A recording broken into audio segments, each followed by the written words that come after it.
رسالة إلى أخي. قابلوا إخوانكم وضموهم إلى صدوركم، فأنا لا أريد تلك الدموع تتقاطر على وجهي وأنا ميت، ولا أريد حضنك يا أخي تحضني وأنت تزج بي للقبر. أريد أن أشعر بدفء حنان أخي وأنا حي. أريد أن أرى تلك الدموع تتقاطر علي على كتفي وهو يضمني وأنا حي.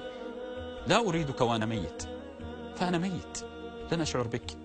أريد أن أشعر بمعنى أخي وأنا حي. فأرجوك يا أخي لا تجعل الدنيا تبعدنا، لا تجعل زوجتي تبعدك، لا تجعل أبنائي يبعدونا، لا تجعل الدنيا تبعدنا. أنا أخوك وأنت أخي، فإن لم أستند عليك على من أستند يا أخي؟ تذكرت قصة الحجاج حينما خيرها الحجاج، خير الفتاة بين ثلاث: إما الابن أن يقتل، وإما الزوج أن يقتل، وإما الأخ. فقالت الزوج الولد مولود أنا آتي به، والزوج موجود لو قتل سأتزوج غيره، لكن الأخ مفقود، لو فقد أخي لن أرى أخا ولن يأتي أخ. فلهذا عانقوا أنفسكم، لا تكابروا، لا تكابروا ولا تتكبروا على إخوانكم، فالدنيا قصيرة صغيرة تافهة تبعد أقرب الناس إلينا، ونرى أقرب الناس إلينا عدو وهو أحن الناس علينا.